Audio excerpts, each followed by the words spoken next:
1966, Aberfan. The girl who warned, but nobody listened. The premonition recorded after the tragedy.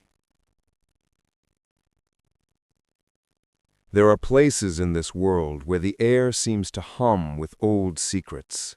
Villages nestled in valleys where shadows feel thicker, heavier, as if holding stories no one dares to speak aloud. Aberfan was one of them. A quiet mining community in the Welsh hills, where mornings smelled of damp grass, burning coal, and the faint echo of things better left unremembered. But long before the earth moved, before 144 lives were swallowed by the black tide, something else was stirring. Something colder. Something older.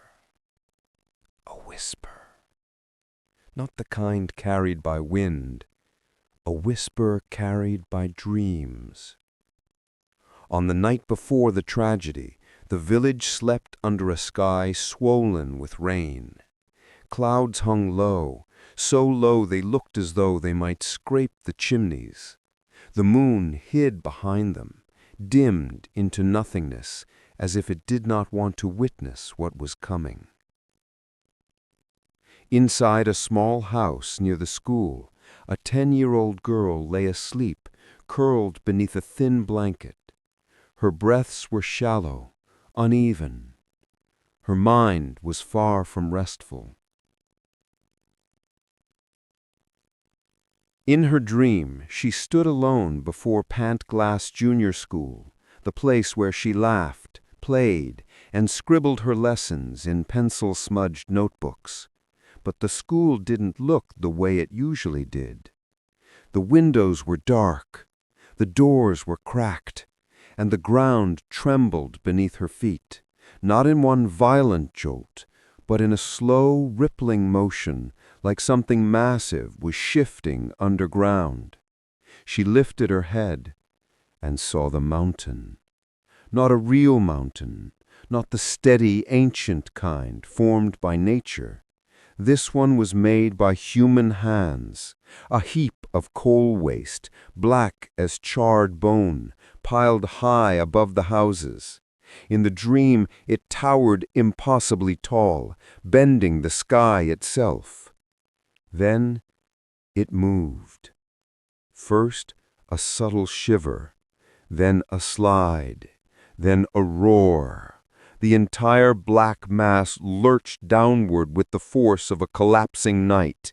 It came toward the school like a monstrous wave, silent at first, then screaming. Children ran, the ground broke, desks cracked, the roof split open, and the girl watched, frozen, as the darkness devoured everything in its path. Then the shadow swallowed her too. She woke with a gasp, sweat on her forehead, and dirt under her fingernails that wasn't really there. Her name was Eileen Mai Jones, and she had seen, hours before it happened, a vision of the mountain falling. Morning came heavy and gray. The rain had soaked the world in cold, metallic dampness.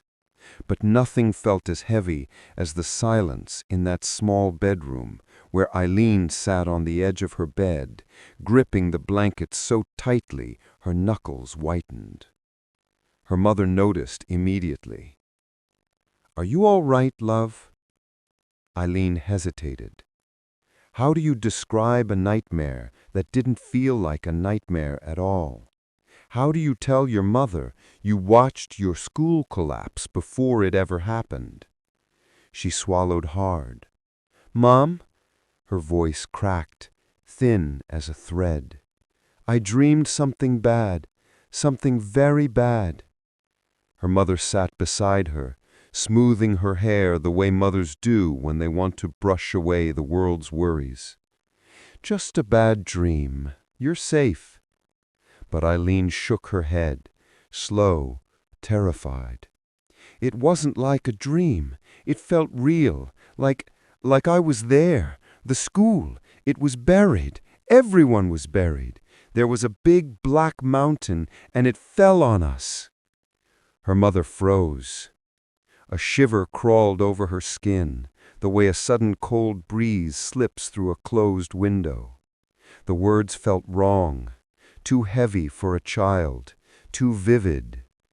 But what could she do?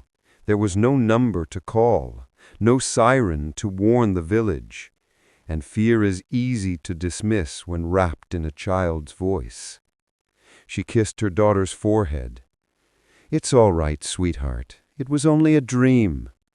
But even as she said it, she didn't fully believe her own words. When Eileen walked toward the school that morning, there was a tightness in her chest she couldn't shake. The world felt tilted. Birds were silent. Dogs were restless. The air itself tasted strange, like metal and rain-soaked soil.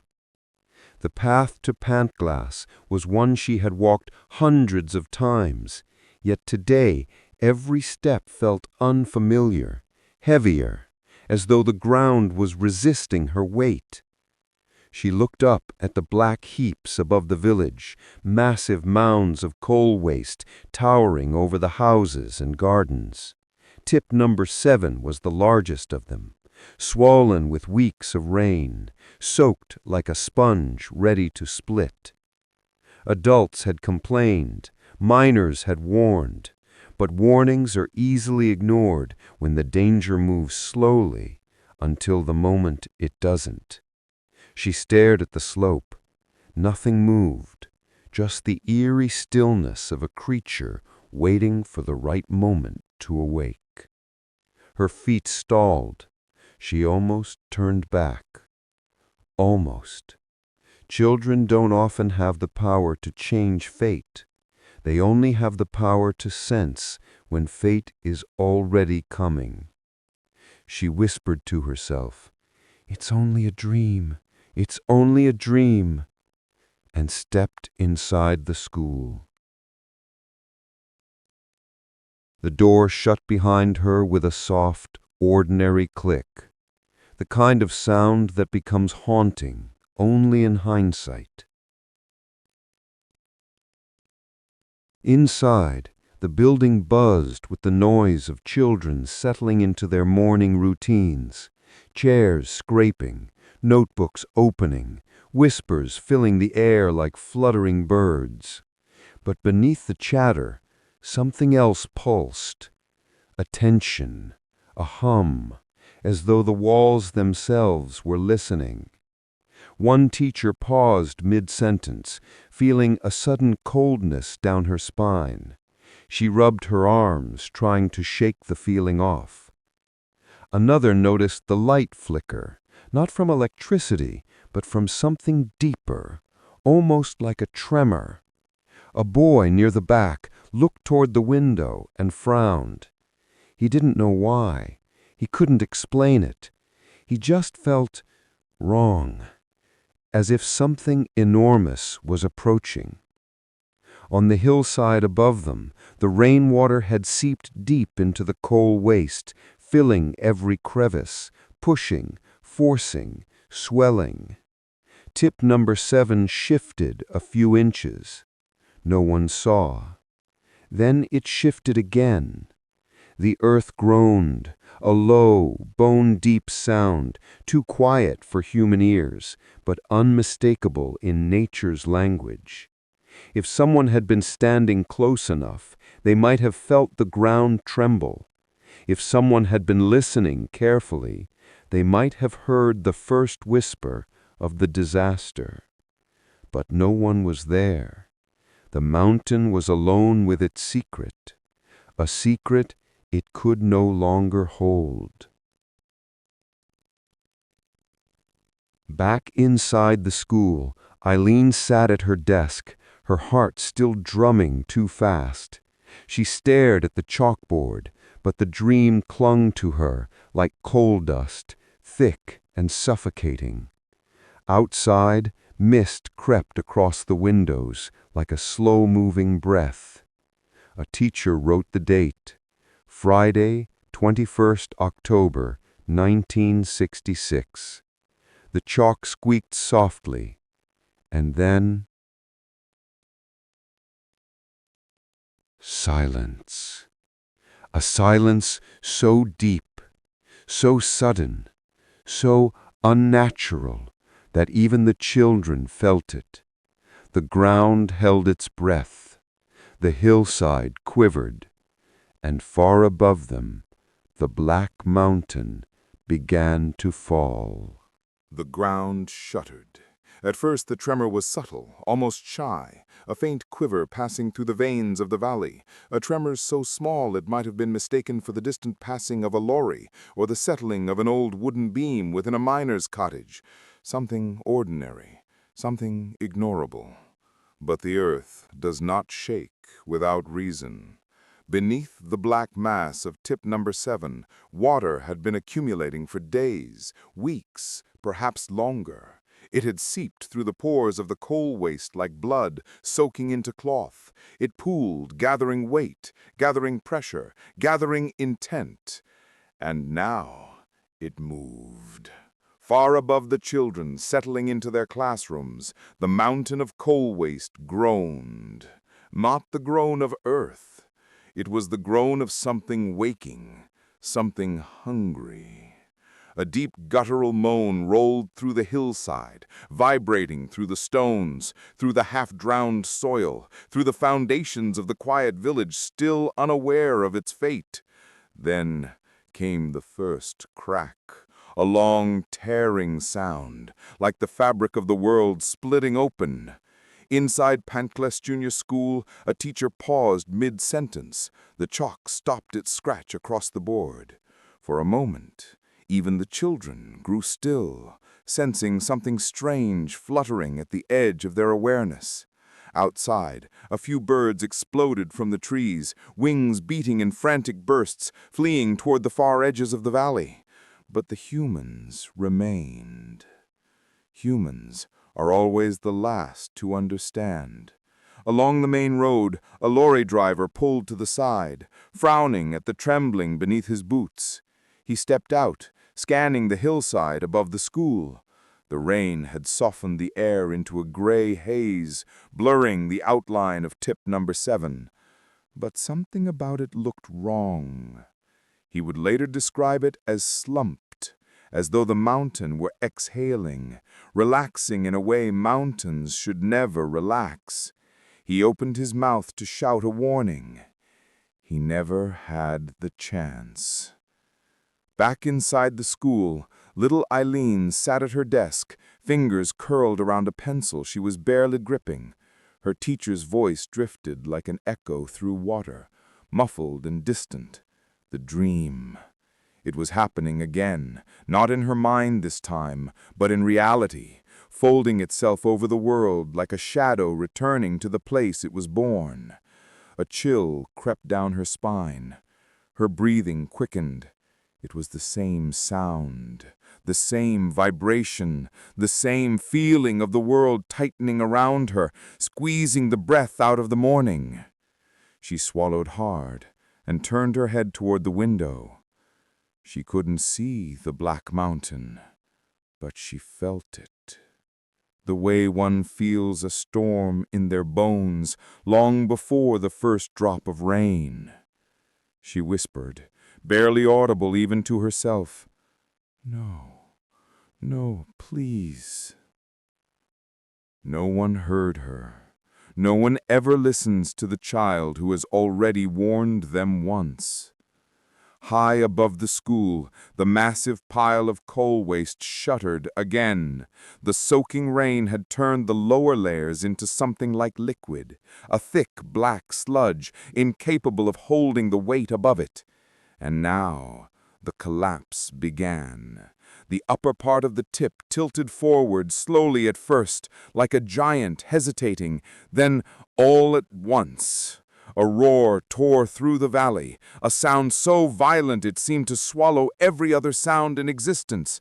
Birds fell silent, dogs cowered, windows rattled, the air vibrated like a struck drum. Residents looked up, hands frozen, faces draining of color.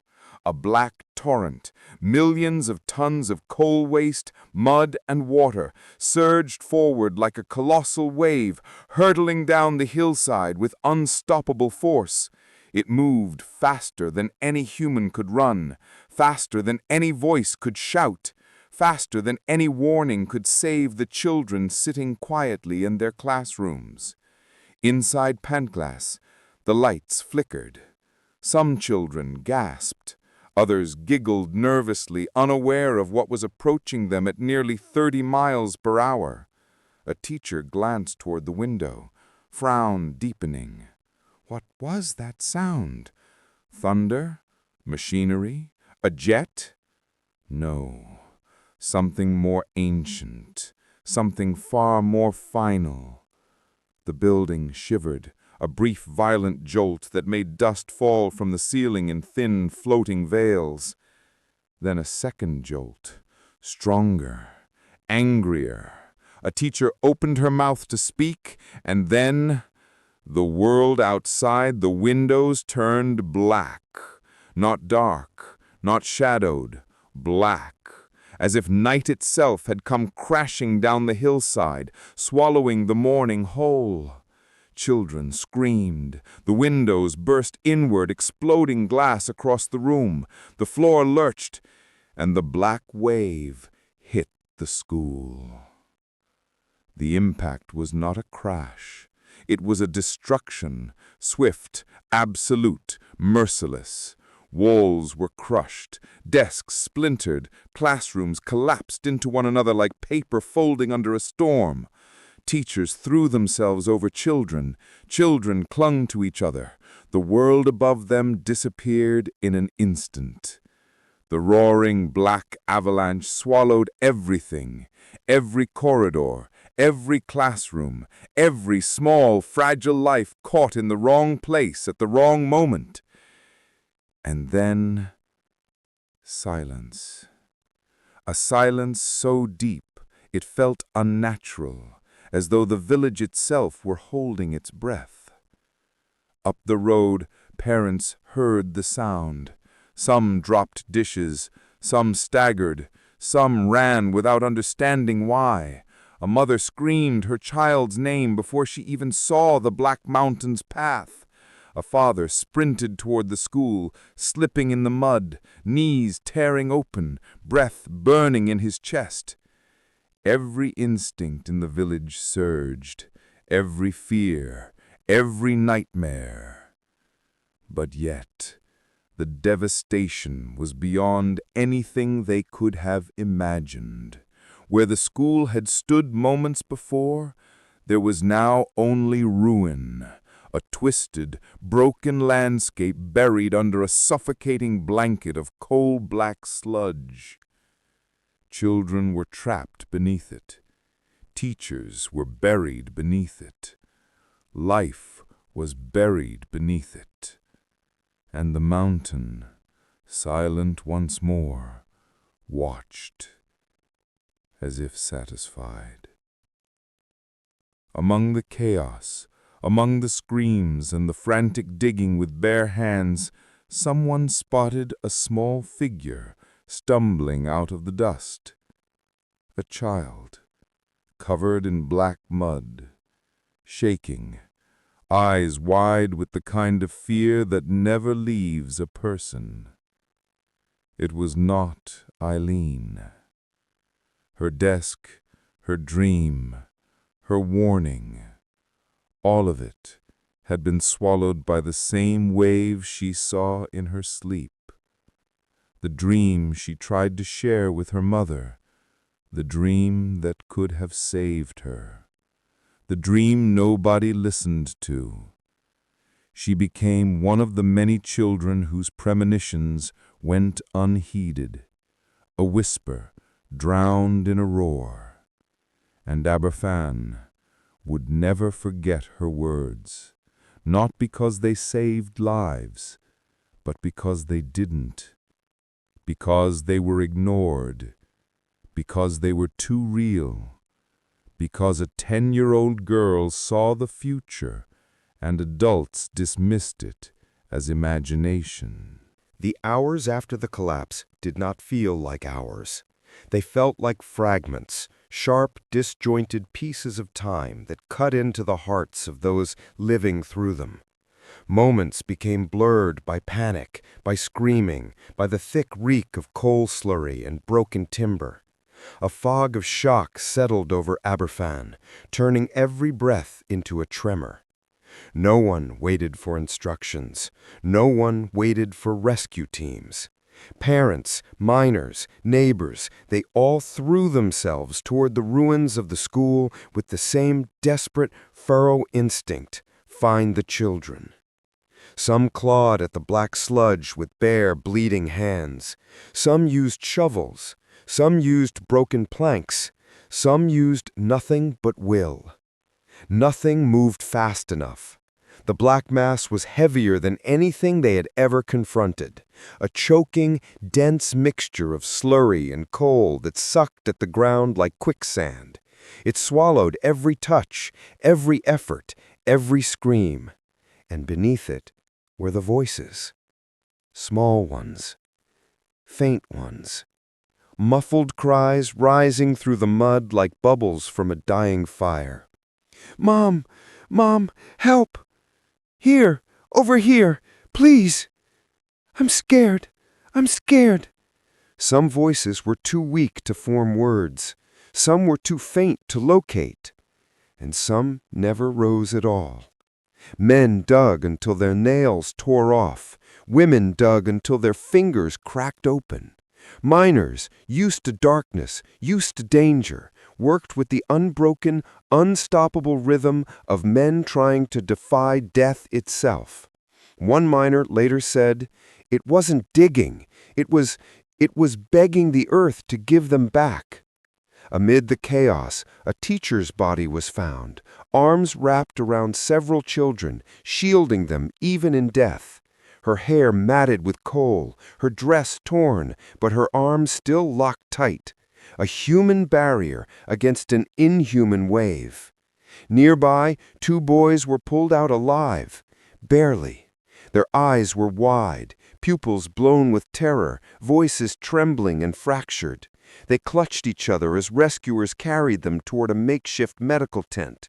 One of them whispered over and over, "I saw the Black Mountain. I saw it. It came inside the classroom." He wasn't delirious. He wasn't imagining. He had seen it, a vision so surreal it felt like a scene from a nightmare.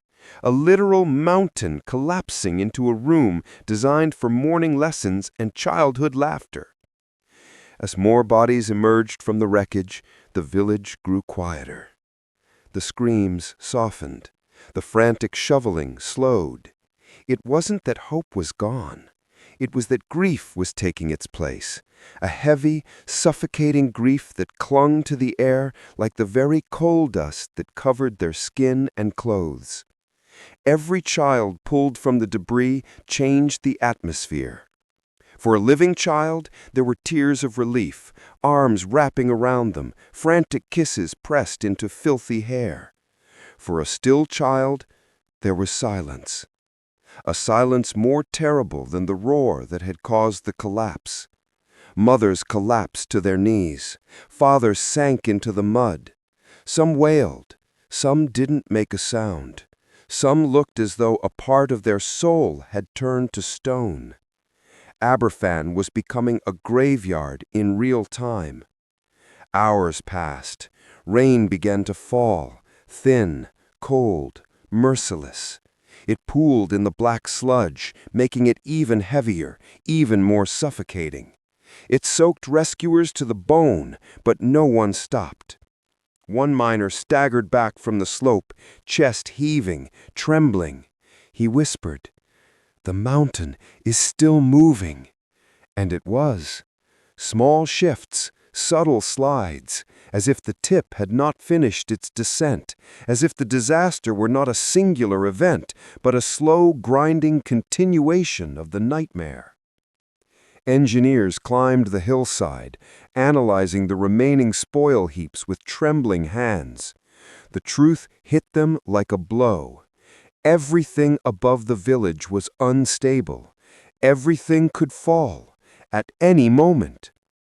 But how do you tell a village to run when their children are buried? As dusk crept over Aberfan, the valley began to glow with lanterns, floodlights, torches, whatever could be found to cut through the growing darkness. The rescue operation did not stop. It could not stop.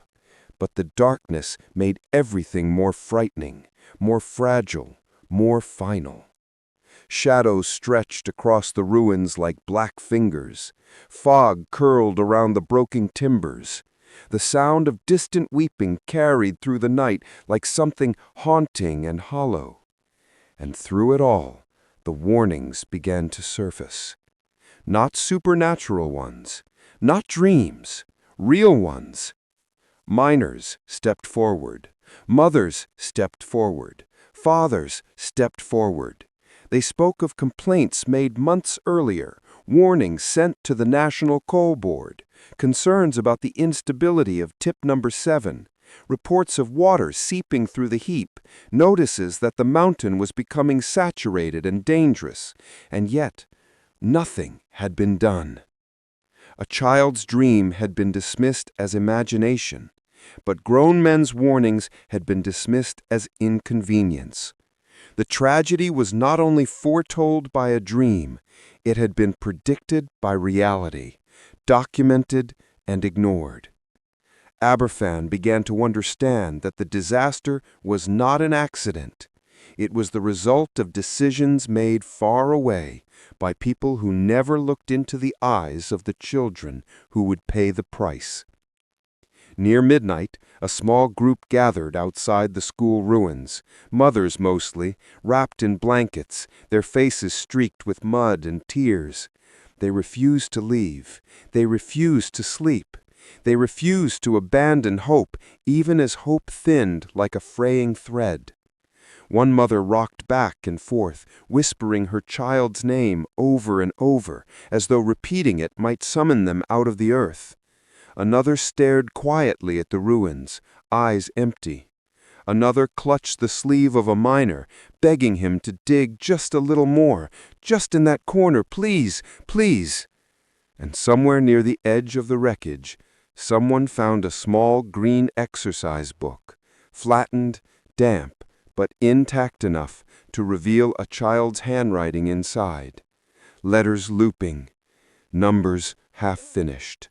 A butterfly drawn in the margin, a reminder of all the futures now buried beneath coal and silence. By dawn, the official rescue teams finally arrived in full force, police, firefighters, heavy machinery. But even with all their power, they could not change what had already happened. They could only recover what the mountain had taken. They worked methodically, gently, respectfully, but every new discovery carved deeper wounds into the village. There were far too few survivors, far too many small bodies, far too many stories cut short. Aberfan was no longer a village. It was a tragedy carved into the hillside, a wound that would never fully heal. And as the sun rose, pale, weak, hesitant, it illuminated the devastation in full. Parents stood together, holding each other upright. Miners wiped their filthy hands across tear-streaked faces. Rescue workers lowered their heads.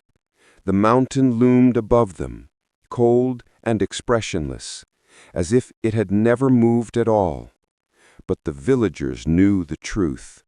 It had moved, and a child, a little girl whose dream was dismissed, had known it before anyone else. The prophecy was whispered. The warning was given.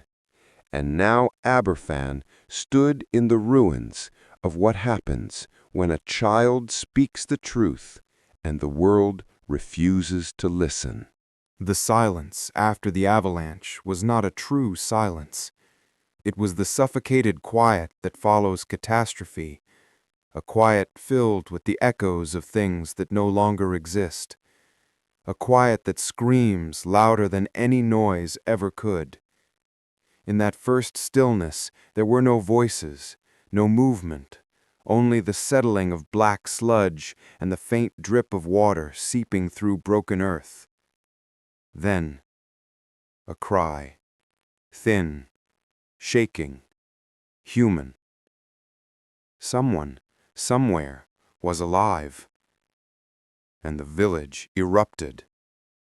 Father sprinted toward the school ruins with bare hands, already bleeding from earlier attempts to claw through the mud. Mothers collapsed into the arms of neighbors, only to push themselves up again with a strength born of desperation. Rescuers tore at the debris, wood, stone, broken metal, shattered desks, anything that blocked their path. But the mud was everywhere, thick as despair, heavy as death. It swallowed arms, legs, tools, hopes. The air filled with frantic shouts. "Here! I hear one! Dig here! Careful! Don't crush the beam!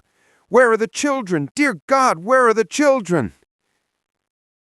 A few small survivors surfaced through the cracks of the destruction, pulled out half-conscious, gasping for air, their faces gray with coal, tears carving thin white lines down their cheeks. But for each child pulled out alive, there were dozens still lost beneath the blackness. And for many parents, for too many, the next scream they heard was their own. Stories would later emerge, haunting fragments of the minutes after the avalanche. A mother who ran barefoot across broken glass and stone, her feet leaving bloody prints behind her, screaming her daughter's name. A miner who tore off his jacket, plunged his arms into the sludge up to his shoulders, and refused to move until he found even a single small hand. A teacher, crushed beneath beams and desks, but still trying to shield the bodies of the children beneath her. There were miracles, small ones. A boy, dug out alive after being trapped beneath a fallen piano that had created a small pocket of air. A girl, pulled from the wreckage, whispering, "Where's Mom?" again and again, eyes dazed and distant. But the miracles were few, and the mountain had no mercy left to give. As rescuers dug deeper, the full horror began to unfold. Tiny shoes emerged from the mud, schoolbooks soaked in black water, pieces of a chalkboard cracked like broken bones, a lunchbox still unopened, crushed flat. Every discovery was a knife. The sound that filled the air was not the roar of the avalanche. It was something quieter, more terrible. A mother's raw, trembling wail when she recognized a scrap of clothing. A father's knees buckling as he lifted a small, lifeless body from the earth. And the silence when two parents held hands over a child they were both afraid to approach. And through the devastation, through the broken cries and frantic digging, one thought kept returning. The children tried to warn us. Whispers spread among villagers. My son said he dreamed of the school drowning. My daughter refused to go this morning, said she felt something bad in her stomach.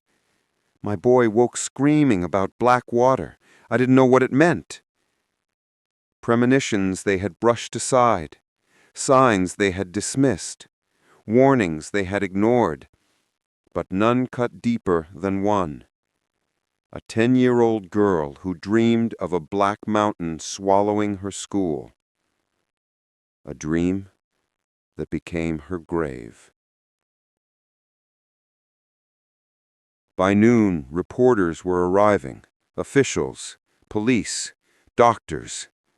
The valley filled with strangers, but no number of uniforms could ease the pain swallowing the village. Bodies were lined gently in a nearby chapel, row after row of small forms covered with white sheets. The air inside was thick with the scent of damp earth and the quiet heartbreak of families entering one by one.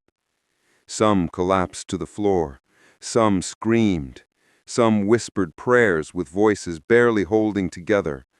Some stood frozen, unable to move, unable to breathe. And amidst all the chaos, all the grief, all the brokenness, something uncanny began to ripple through the survivors. Children who escaped the mud, some barely conscious, some trembling, began telling their parents the same thing. "I saw it before it happened. I dreamed it. I knew something bad was coming. I told you, Mom. I told you." These were not vague nightmares. These were specific visions, accurate ones. Dreams of walls collapsing, of darkness swallowing corridors, of cold black water pulling them under. Dozens of them. Small voices, trembling with truth. And the adults listened now. But it was too late. Far, far too late. Back at the site, the digging never stopped, even when bodies outnumbered survivors, even when night fell and lamps were lit, even when exhaustion stole strength from every arm. The miners refused to rest. They had spent their lives digging into the earth. Now they dug to undo what the earth had taken. One of them, old, rugged, covered in mud from head to toe, paused just long enough to whisper to a fellow rescuer, "I heard a girl had a dream about this, saw it all. Why didn't anyone listen?" His voice broke. "She was only a child," another man answered. "That's exactly why we should have listened," the first replied. By the end of the day, the truth was unavoidable. Aberfan had lost an entire generation. A wound carved into the heart of a village, a grief too large for words, a silence too heavy for sound. And somewhere beneath the ruin, beneath the broken beams and shattered windows, beneath the black sludge still settling over the remnants of the school, lay the body of the girl who dreamed it all. Eileen. Her warning buried with her. Her voice swallowed by the same darkness she foresaw. And as the sun set over the devastated valley, a strange, unsettling question drifted through the minds of those who stood among the ruins. If a child can see the future, why can't adults see the truth? Why do we ignore the whispers until they become screams? Night fell over Aberfan like a shroud, but it was not a peaceful night, nor a silent one. The valley was lit by floodlights, harsh, unblinking circles of white cutting into the darkness. Miners, soldiers, volunteers, and grief-stricken fathers continued digging through the sludge long after exhaustion should have claimed them. They dug for children they knew they would not find alive. They dug because stopping meant accepting a truth too unbearable to face. And above them, tip number 7 loomed, its remaining bulk standing like a guilty executioner watching the aftermath of its own violence. Some villagers swore they heard sounds from the hillside, a moan, a settling, a whisper of shifting earth. But it wasn't the mountain making those sounds. It was the collective grief of a village, an almost supernatural weight hovering over the ruins. Aberfan had become a place where silence carried voices, and shadows carried memories. As midnight approached, something strange happened. Parents, exhausted, broken, unable to sleep, spoke to one another inside the chapel where bodies were laid in long, heartbreaking rows. And the stories began to connect. My Margaret dreamed of black water on Wednesday. She told me not to let her go to school. My boy woke crying, said the mountain was coming. Mine said everything at school would be gone, that none of her friends would be there. Whispers, warnings, visions, from children too young to understand premonitions, but not too young to receive them. Then came the story that stilled every voice in the room. A mother, wrapped in a blanket, face pale with shock, whispered, "My daughter dreamed exactly what happened. She said the school disappeared. She said a dark wave took them all." Someone asked, gently, "Did she survive?" The mother's eyes filled. "No," she sobbed. "She was one of the first they found." A hush fell. And then, slowly, painfully, she added, "I didn't believe her." Not a single parent judged her, because every adult in that room had dismissed a warning. Every parent had ignored a plea. Every grown-up had brushed aside a nightmare. And that guilt would haunt them for the rest of their lives. In the days following the disaster, investigators arrived. They interviewed survivors, parents, teachers, and the dreams came forward, one by one.